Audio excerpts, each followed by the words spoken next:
Man, oh man, I am frickin' tired as a pig in crap, everyone. Hey, at least it's nice outside, though. What's going on, everybody? Welcome to Anonymous Lucas, Anonymous Div Show, March 11, 2025. Man, it's just nice outside. It's like 68 degrees. It's kind of very windy outside, but hey, I'll take 68 degrees and weather, dude. I'll take it for sure. It's a lot warm outside, but I went outside my therapy session in shorts today. And that's how freaking warm it is. And it feels freaking nice. Remember, I was going through all the worst freaking weather of all I have recently, but mentally and physically. This winter has been kicking my ass. The winter has been kicking my ass big time. So I'm glad to see the freaking weather is actually doing nice for a change. It's a blessing in disguise, if you ask me. Let's go on your daily show, shall I? And I'm going to start something new in this podcast. I promote more of my social medias and my Patreon. Go check out my Patreon, patreon.com/AnonymousLucas. I'm up a little bit more on there, hopefully, knock on wood.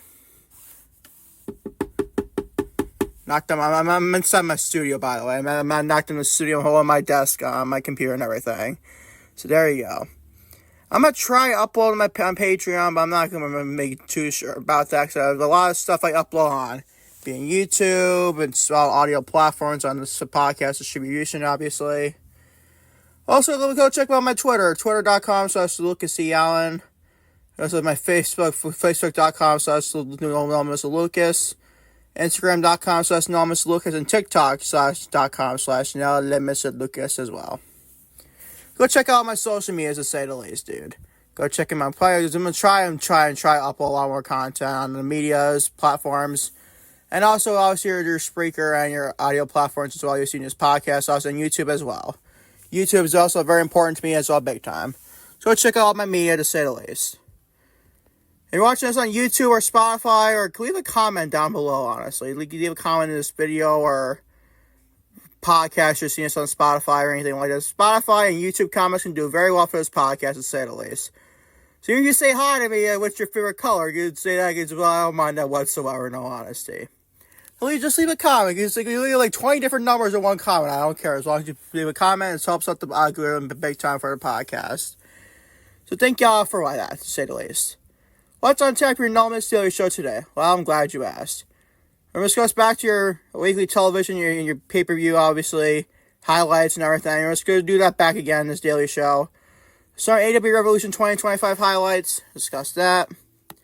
And a pretty good show all around, other than the freaking main event, which is freaking one of the worst main events of all pay-per-view history I've been watching professional wrestling. Freaking awful main event between Jon Moxley and Cope and Christian Cage debacle. God, that was just an awful, awful, awful main event. All around when you think about it. We're going to see Monday Night Raw, also your March 10, 2025 highlights as well. Discuss that. Also get some W announces, details of the 2025 Hall of Fame ceremony. Discuss that. There's some reports detail backstage confrontation between Jade Cargill and Shayna Baszler last year. Discuss that. A little drama in the women's division, W, and say the least. Also, AEW CEO Tony Khan provides update on potential Ring of Honor TV deal. Discuss that. Listen, Tony Khan explains why he let recently released AEW stars out of their contracts. Discuss that. Also, your NXT Roadblock, March 11, 2025 preview and predictions. I'm going to give predictions on this podcast. The TV special event for NXT tonight, to say the least. Also, this day in registration code, I finished every Anonymous Daily Show, March 11, 2025. As always, think you're watching Anonymous Lucas, maybe as always, going to taste Anonymous Daily Show. So, on what you guessed, your AEW Revolution 2025 highlights. So, I'm with Hangman Page, Adam Page. He defeats Maxwell, Jacob Friedman, MJF to start the pay-per-view. This was a very fun match, dude. Very fun match for sure. And by the way, I believe this is what it was Hangman Page. He took Christopher Daniels' finisher and hit on MJF and then finished him off with a buckshot later for the 1, 2, 3. I found that would be brilliant. Despite what I think about Christopher Daniels hit himself in the face backstage in Dynamite a couple weeks ago, and how much the production stuff was freaking awful, what it was, made Christopher Daniels look like a freaking idiot. But other than that, this feud's been an A++. This feud between Hangman Page and MJF has been the best thing on AEW television by far. Not saying much, dude, but it's what it is. Tony Khan needs to do better with his men's booking and his women's booking. Basically, always just booking in AEW to say the least. With this, you cannot complain on much about it. Hangman Page and MJF is a very fun match to start the show. I give my grade on this in the Almost Lucas podcast on Sunday for episode number 40. Well, my girl Mercedes Moné, the reigning defending AEW TBS champion. She defeats Momo Watanabe to retain the AEW TBS Championship. Pretty decent match here. I have not been like the feud whatsoever with Momo and Mercedes. Most Mercedes feuds have not been liking whatsoever. It's Tony Khan's fault. It's Tony freaking Khan's fault. It's not Mercedes' fault. When people want to think, oh, Mercedes just creative control. And Tony Khan gave her the contract to give her creative control. Doesn't mean she has full-fledged creative control there, dumbass. Like, she control all of her freaking booking. Come on, dude. Nobody's like Hulk Hogan when it comes to shit like that. Sorry for the S word, but you gotta have to point that out there. This is a pretty decent match that I gave a grade in the podcast on Sunday. But let me please get better Mercedes feuds, though, Tony Khan. That's all I asked, dude. But would he probably do that? Probably freaking not. But Mercedes is probably the best wrestler on the planet Earth right now. I said it. I'm not even being biased or anything. Look at Mercedes' matches the last couple of months, ever since he got in our groove about last year. Around Full Gear time with Chris Statlander is when I first put on the top of my head. Her matches with Chris Statlander, her matches with Harley Cameron at All In. AEW Grand Slam Australia is meant to say, and also his match here with Momo Watanabe, and matches in New Japan. I mean, come on, nobody's gonna love Mercedes right now when it comes to match catalog. You might say Io Sky is right there, but Io has a little bit less matches than Mercedes as well. So if I make Io out of the equation here, if I say Mercedes, maybe I want to say Bianca Belair. I'm bad now who said that either for sure. But Bianca, for all my honest opinion, she's been more on tag team matches recently. She just got back to the singles competitor recently, so we can maybe find out that she produces in the coming months. But Mercedes' matches right now has been A++ for her. She's been booked brilliant when it comes to matches standpoint. The feuds, not so much to say the least. Wayne finally can bring more better feuds for Mercedes going on than Tony Khan. Give this grade in the podcast on Sunday. Moving on to Swerve Strickland. He defeats Ricochet, becoming the AEW number one contender for AEW World Championship. With no loss, now be John Moxley. Again, a recent report here. In this match here, this is a pretty fun match. Pretty fun match in used to men. It's great in the podcast on Sunday as well, for sure as well. But this match is pretty good. And Prince Nana gets his role back. Prince Nana gets more revenge. Not even just Swerve Strickland getting revenge on Ricochet. But Prince Nana getting his role back against Ricochet as well. He gets a revenge there for Ricochet. I'm actually on Ricochet for Swerve Strickland and Prince Nana. And it's a pretty fun match here, by the way. Getting this grand in the Almost Lucas podcast on Sunday for episode number 40. Moving on to the two awful grades here. Kazuchika Okada. Well, I like Okada a lot. He's very great at what he does. But he defeats Brody King to retain the AEW Continental Championship. This did absolutely did not need to be on the pay-per-view. Like, what are we doing here? Why did this have to be on the pay-per-view or AEW Revolution? Because Tony Khan wants to get everyone on the freaking show. This could have been easily for a main event episode of Dynamite. And I stand by it. It could have easily been a main episode for Dynamite. What do I know, though? What do I freaking know? This match was very letdown for me. I thought it would be a pretty decent match and it'd be not too good whatsoever, in all honesty. Getting a great on the podcast on Sunday. What's up the worst on this show? The Hurt Syndicate. I love the tag team, the Hurt Syndicate. I love the members of Bobby Lashley, Shelton Benjamin, and MVP. The Hurt Syndicate, Bobby Lashley, and Shelton Benjamin defeat the Outrunners, retaining AEW World Tag Team Championships. Wait till you see the freaking grade on the podcast on Sunday. This was freaking awful. I almost said the effing word, to say the least. This match was freaking awful. This match was completely freaking awful, if you ask me. Like, what are we doing, dude? This match was just, completely nauseating, to say the least. And I love Bobby Lashley and Shelton Benjamin. You know, like the Outrunners to a point as well. But this match did nobody any favors and not doing any route runners good at all. Neither the Hurt Syndicate at all. In the Grand podcast on Sunday. We want something very freaking fun here. Even I wish Mariah May would have retained her championship here and got her back her championship with the least. Never should have lost it to the beginning, but that's a different conversation for another day to say the least. Moving on to Toni Storm now. She defeats, like I said, Mariah May to retain the AEW Women's World Championship. This is a freaking bloody mess. And I love it. The women getting blood. Coincidence was Toni Storm and Mariah May. It was a big-time feud they had. Staying back to last year when the Old Hard Cup tournament for Mariah May. Culminating here at AEW Revolution in 2025. This is freaking great, dude. This is a very badass match, man. Blood involved. There's obviously call for blood here. Even though AEW does blood a lot too much. They do a lot of blood, in all honesty. But this match definitely called for it. For two women that absolutely hate each other. Want to make sure each one bleeds umpteenth degree. And this is more than that just that. This was a freaking mess of blood. And I freaking love it here. This is a pretty fun match, dude. Pretty fun match for sure. Toni Storm and Mariah May, they always kick ass in the ring together and everything. And great chemistry with one of these two women. Agreeing this in the podcast on Sunday. Even though I really do wish Mariah May would have came out at least with 2 wins in this match. She only came out with 1 being all in London last year. Now she's losing against Grand Slam Australia and also losing her Revolution. This is a freaking brawl and this is a freaking mess of blood, dude, to say the least. So you're going to screen the podcast on Sunday. Pretty fun match. And you just salute to Toni Storm and Mariah May for moving on to Kenny Omega. He defeats Kazuchika Okada. I always get these two mixed up. Okada and Takeshita. Kenny Omega defeats almost again, dude. Konosuke Takeshita to win the AEW International Championship. This is also another phenomenal match here. Well, I mean, let's say phenomenal in depth, but this is a freaking great match.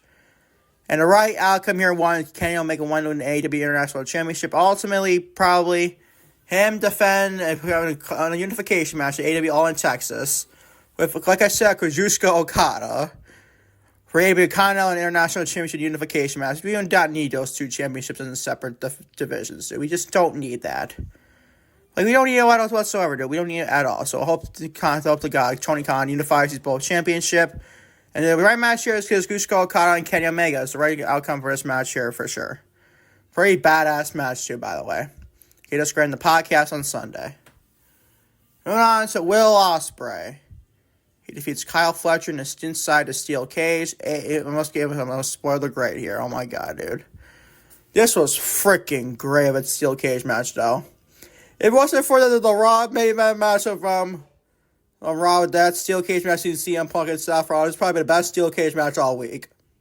I gotta say that, dude. I'm sorry to say that for AEW fans, but dude, CM Punk and Seth Rollins on another different level. Get inside the highlights in the next segment for now. But this doesn't mean this match is bad. This is a freaking great match.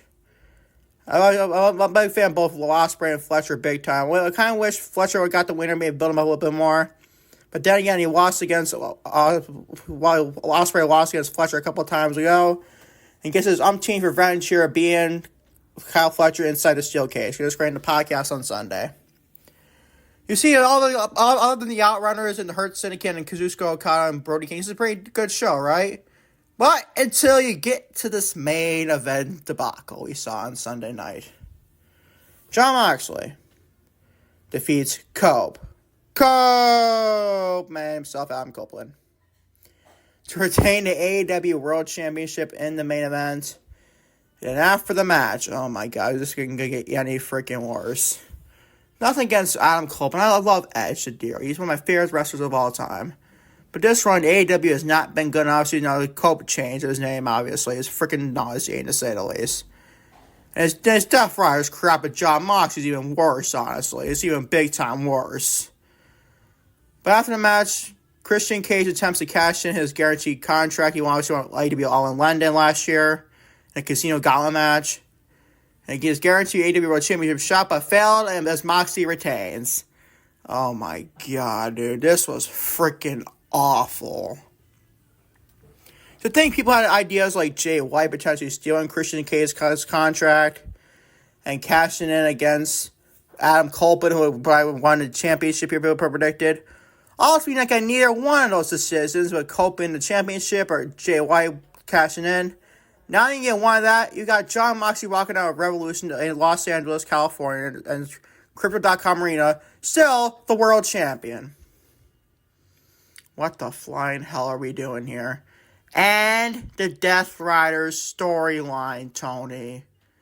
What are you freaking doing? This is the drizzling freaking craps of all things holy, dude. What the hell are we doing, man? This match was awful. This decision was awful. This whole freaking match is completely nauseating to the umpteenth degree. Wait till you see this match great on Sunday. It's definitely not a good one either.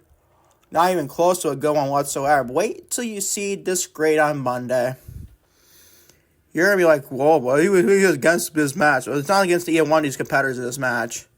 It's just the outcome that happened to this match and what happened post-match with Christian Cage involved was freaking awful, to say the least. It was nauseating and throw-up type of freaking bullcrap booking from Tony Khan, to say the least. Wait till you see the greatest on Sunday for the podcast.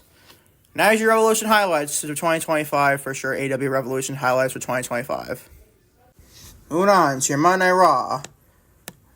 March 10, 2025 highlights. I almost said freaking February, dude. Oh my god. Starting Jey Uso, the 2025 Men's Royal Rumble match winner Jey Uso. He defeats Grayson Waller. He wins half of members 8 Town Down Under. And after the match, bring Gunther in the ring, defending WWE World Heavyweight Champion Jey Uso's opponent at WrestleMania 41. For said championship, chokes out Uso after Austin Theory took advantage, and also Jey Uso took advantage to beat down Austin Theory once again, and obviously Gunther choked out Uso to close the segment.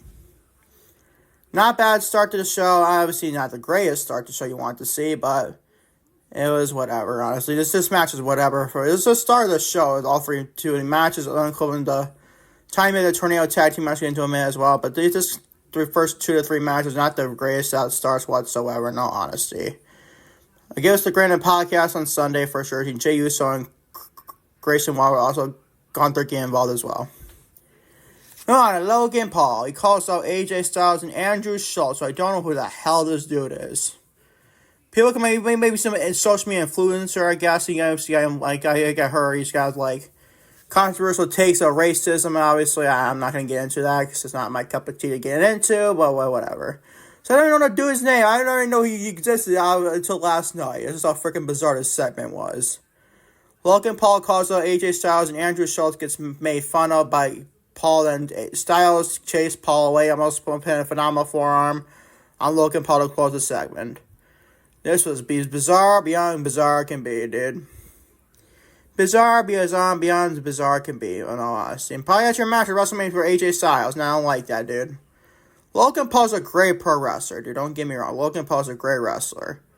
But for AJ Styles, one of his few WrestleMania matches he has left him as a full-time wrestler and wrestler, period, you never know. Against Logan Paul? I mean, what are we doing here? It's not Styles' last match at WrestleMania, but at least it's one of his few. I mean, he might want to allow 2 last WrestleManias. I feel like next year he might go on a retirement tour, honestly. We can find out then. But, dude, this segment did neither man Logan Paul or AJ Styles any favors whatsoever. Get us Granted the podcast on Sunday. Moving on to the New Day, get a much-needed win. The New Day members of Xavier Woods and Kofi Kingston, obviously, defeated LWO's Rey Mysterio and Dragon Lee.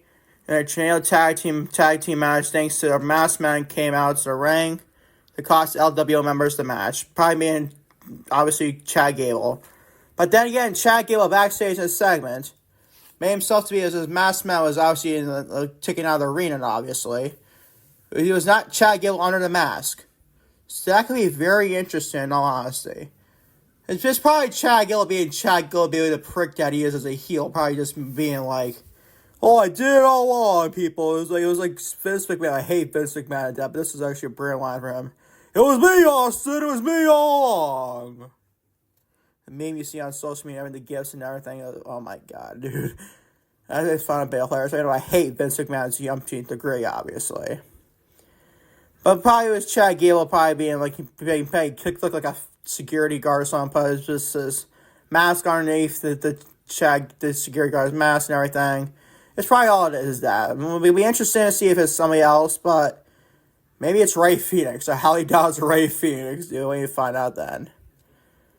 But this match is going to be integrated in a podcast on Sunday. It's actually not a bad tag team match whatsoever. Getting integrated in a Sunday podcast for sure. Moving on to Cody Rhodes.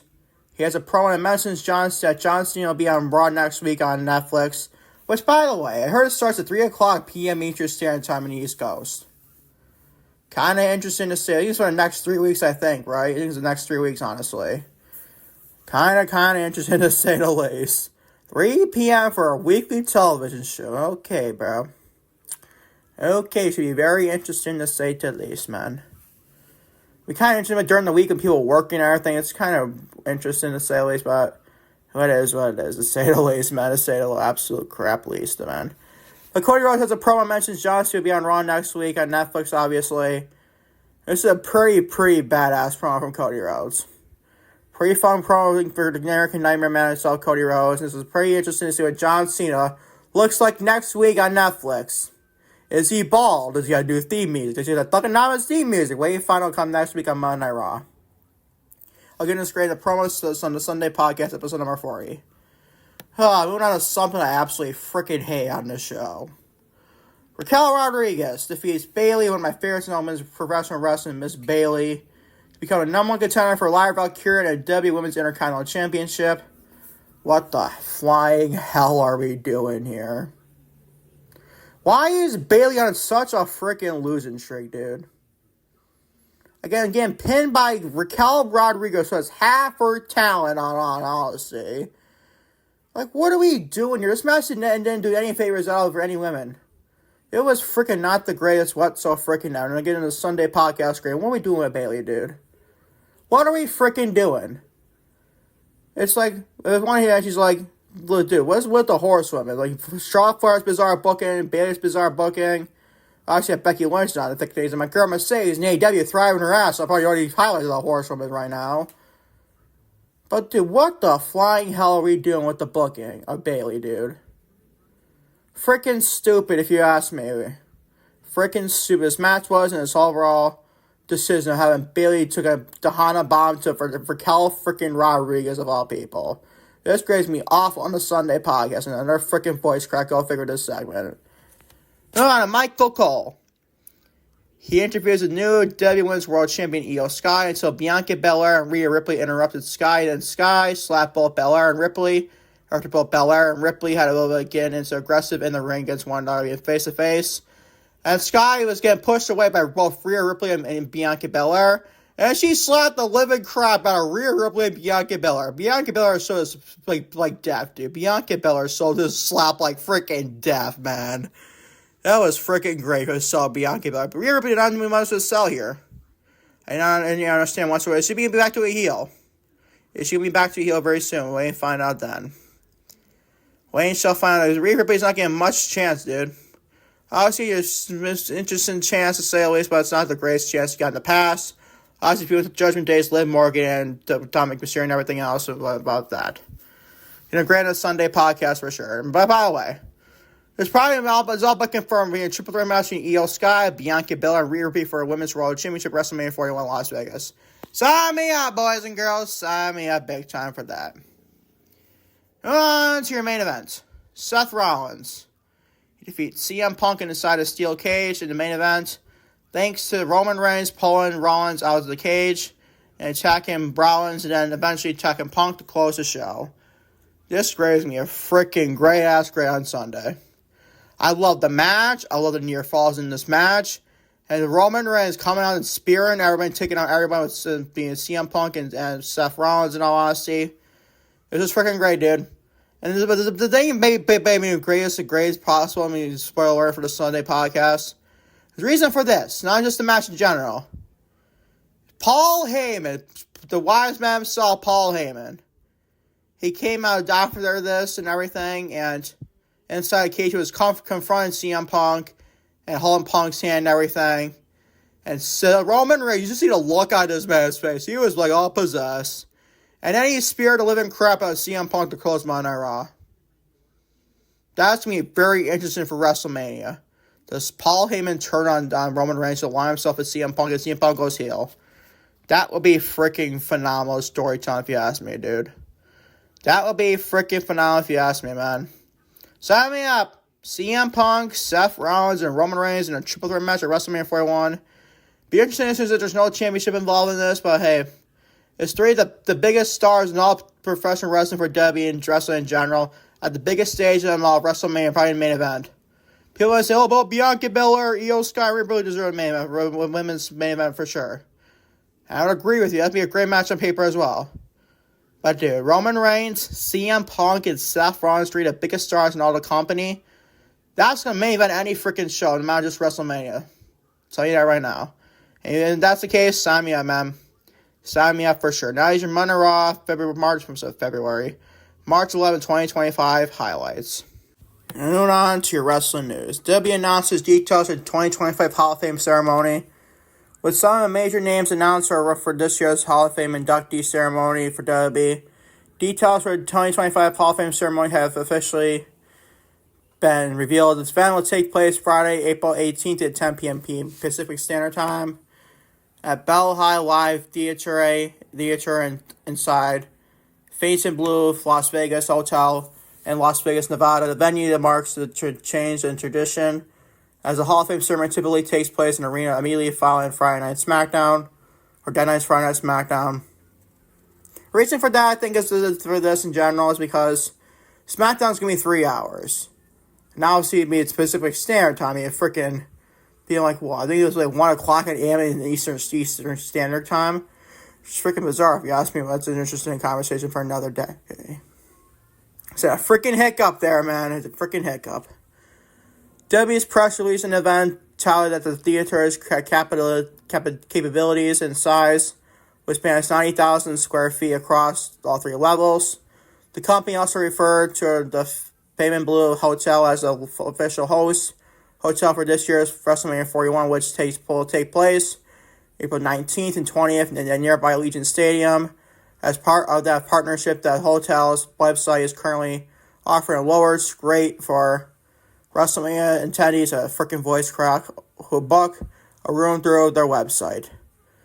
I believe also Lex Luger was inducted in the Hall of Fame as well, as a couple of days ago on the weekend, I believe it was.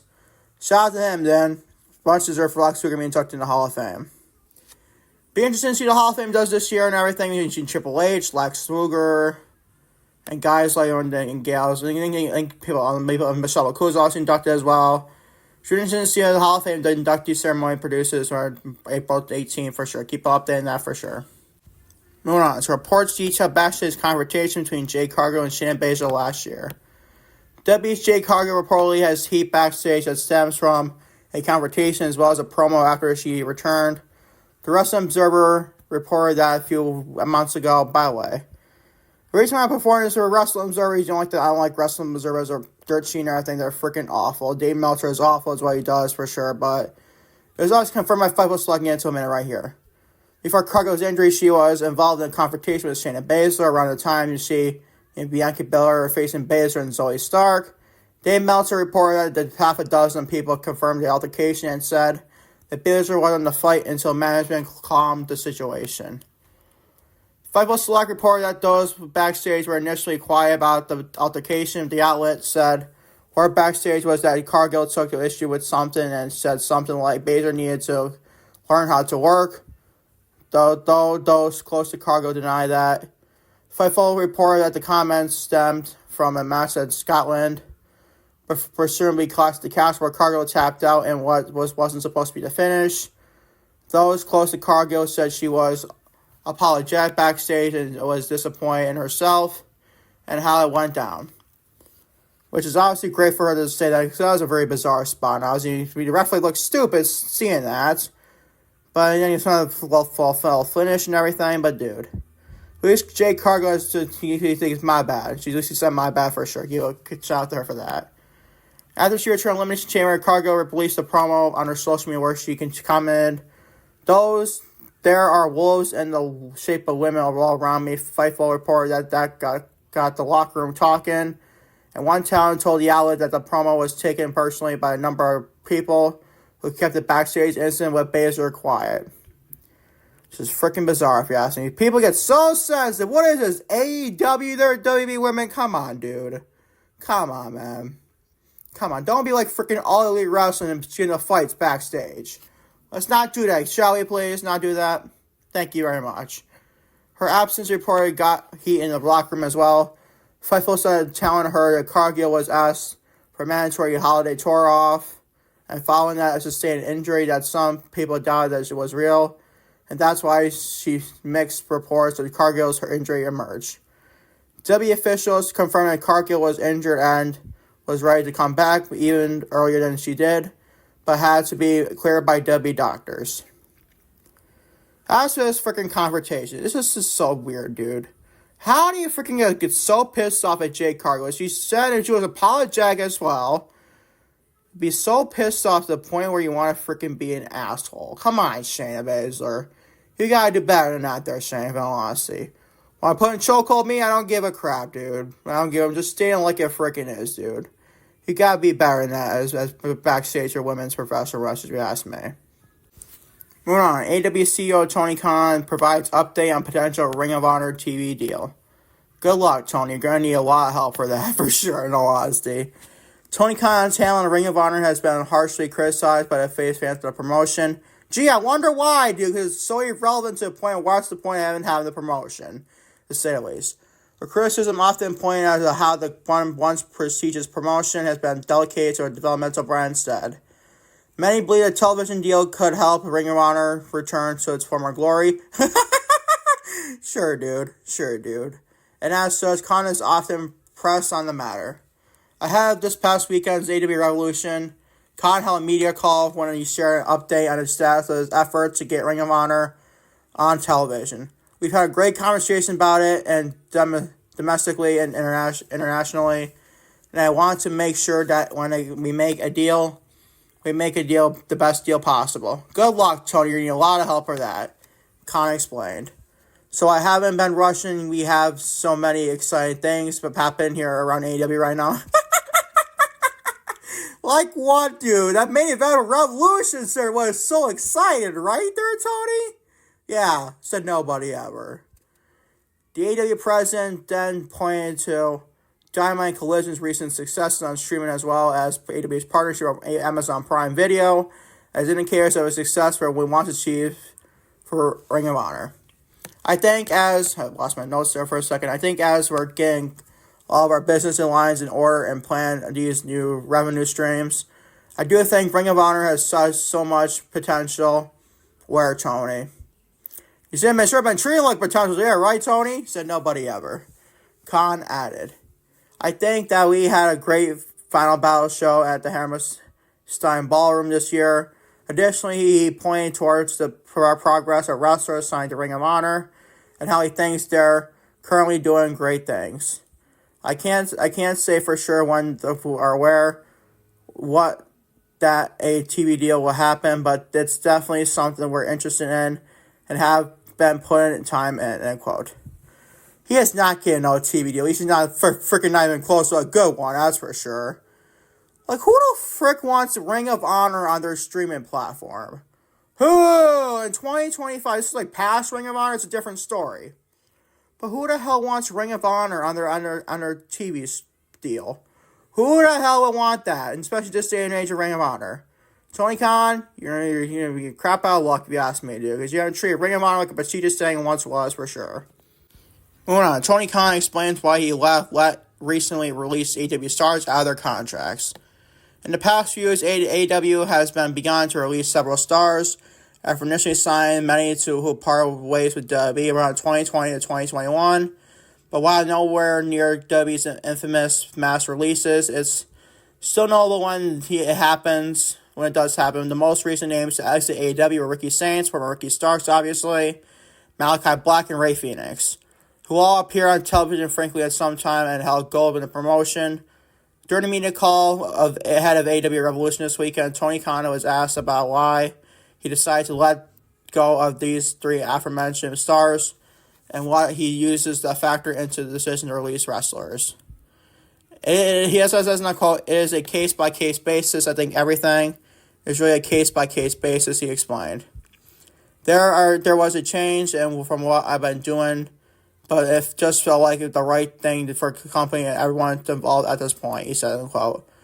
While all the talent so far has been released from their contracts, Khan emphasizes they approach each negotiation differently. He says, and I quote, they're all different situations, but in this case, those did not have similar outcomes, the AEW president said.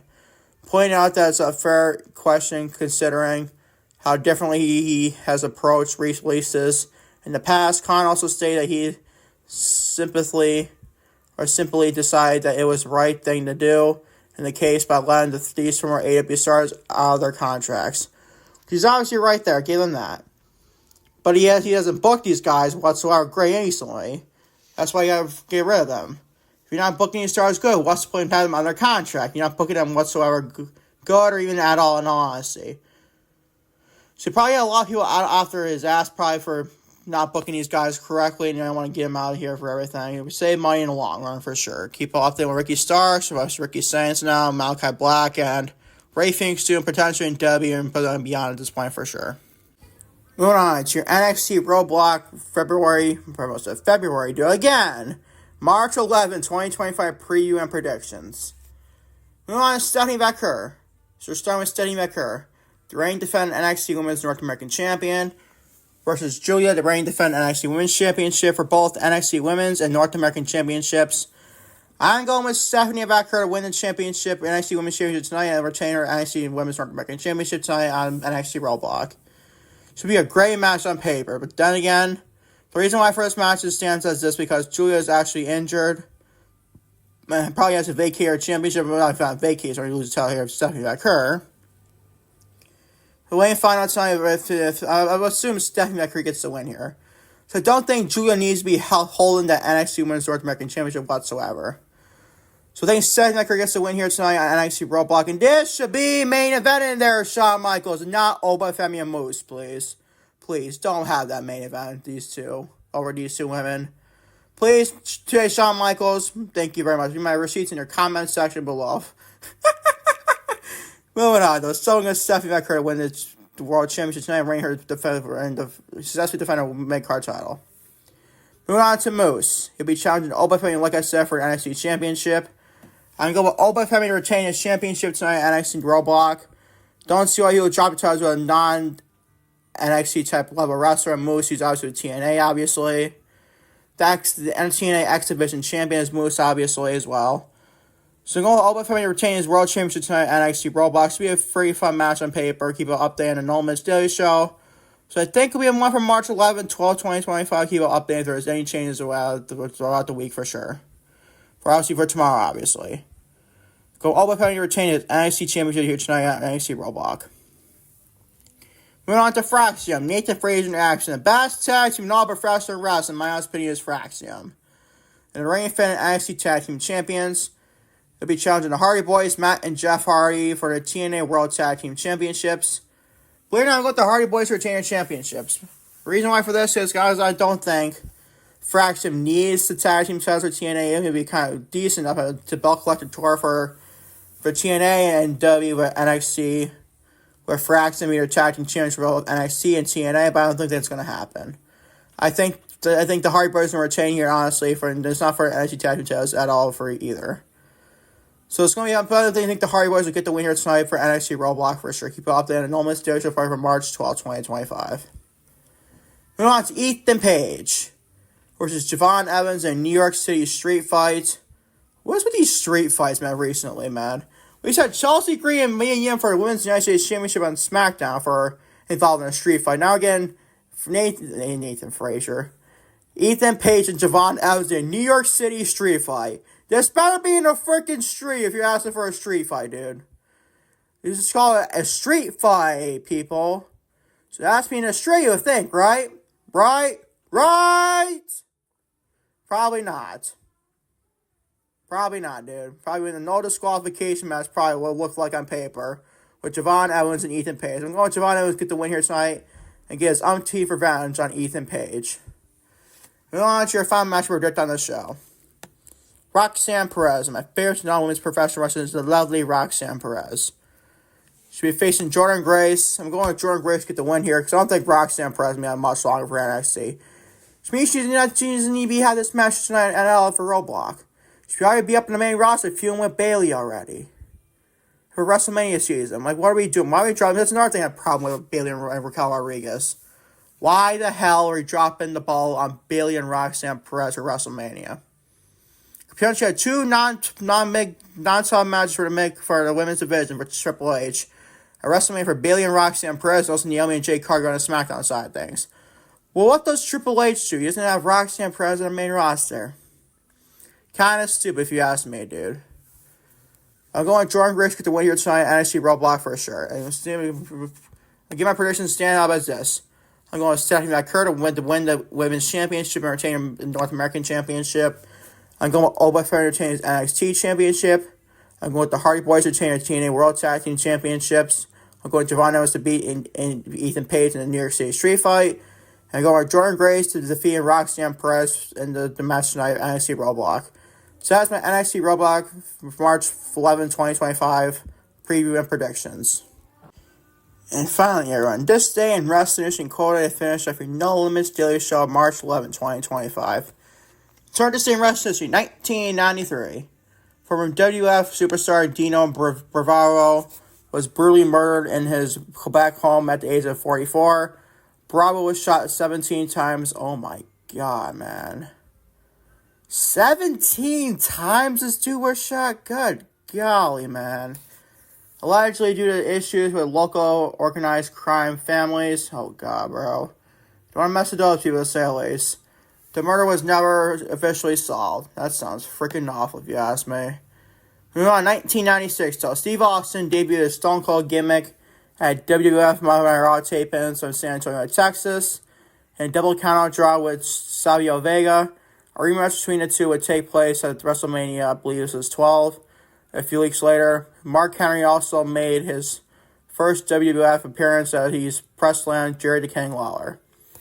Moving on to 2002. An episode of Monday Night Raw from Detroit, Michigan, and NWO Hollywood Hogan, always F Hulk Hogan in this podcast. Stone Cold Steve Austin, Scott Hall, the late great Scott Hall, and Kevin Nash defeats Stone Cold Steve Austin. There you go, Stone Cold Steve Austin. And The Rock in the handicap match. This will be the only time Hogan and Austin were in the same match in W ring. Probably busting the guys for Stone Cold Steve Austin, if you ask me, dude. I had to mention that. Moving on to 2003, a year later. The main event of SmackDown saw Kurt Angle defeat Brock Lesnar and retain the WWE Championship. These two were set to meet in the main event of WrestleMania. I believe this is what? I believe it's like WrestleMania 21, I believe. A few weeks later, but a swerve, neck injury to Angle meant this match was scheduled to allow Angle to drop the title to Lesnar before getting surgery. However, after the match was announced, Angle informed the management that he had elected to a different type of surgery that would take place after WrestleMania, allowing him to drop the title to Lesnar on the pay-per-view as planned. And as a result, WWE changed the match into more of an angle that saw Kurt's brother, Eric, stand in front of him as an opposer, allowing Kurt to roll up Lesnar to retain the championship and roll into WrestleMania as planned for sure, as well. Moving on to 2018. At WWE Fastlane Columbus, Ohio, AJ Styles retained the WWE Championship in a six-pack challenge main event against Baron Corbin. Dolph Ziggler is now nicknamed from the Impact Wrestling for TNA. John Cena, Kevin Owens, and Sami Zayn.